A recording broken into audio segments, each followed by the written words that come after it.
c'est vraiment le baromètre de santé cérébrale du cerveau. Quand on commence à avoir des problèmes de mémoire, il faut toujours se demander d'abord pourquoi.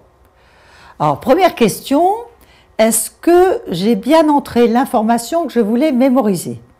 Si vous répondez oui, là vous allez plus loin. Vous dites, bon, alors je l'ai bien rentré, qu'est-ce qui se passe? Bien évidemment, on a le droit à oublier quelque chose. Nous ne sommes pas des super-hommes et des super-femmes.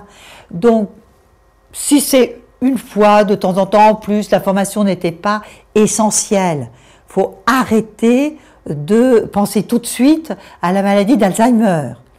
Mais si vos oublis se réitèrent souvent et vous gênent vraiment dans la vie au quotidien, là, il faut vraiment consulter.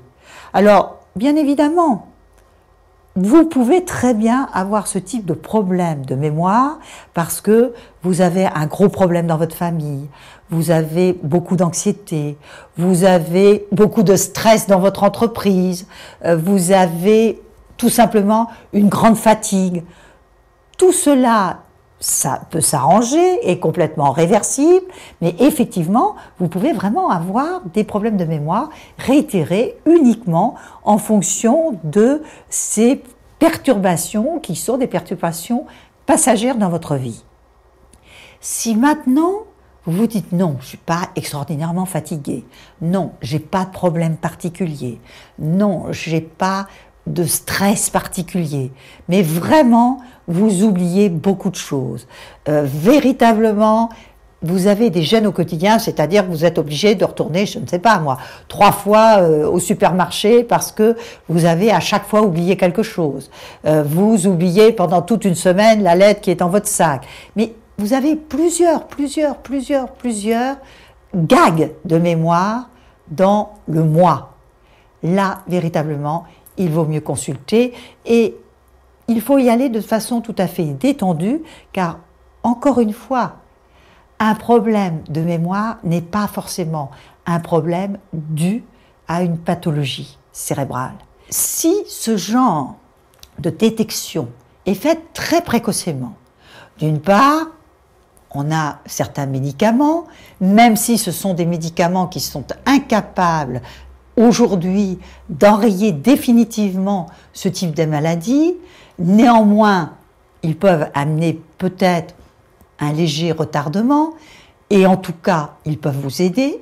Et puis surtout, vous pouvez à ce moment-là mettre en place toute une prise en charge de votre cerveau par vous-même dans ce qu'on appelle une activation cérébrale fonctionnelle.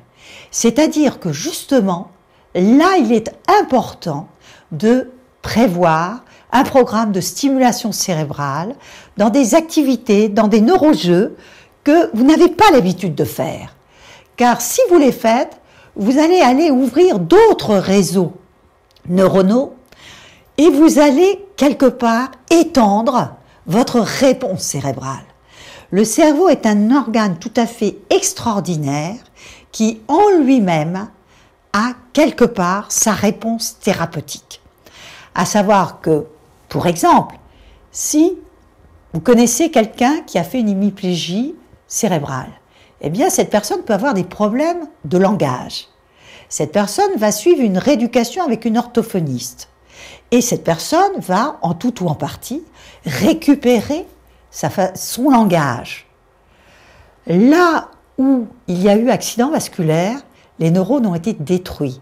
Donc si la personne récupère le langage, c'est qu'elle a été utilisée d'autres neurones qui ont pris le relais des neurones disparus dans cette fonction langage. On appelle ça la neuroplasticité fonctionnelle cérébrale.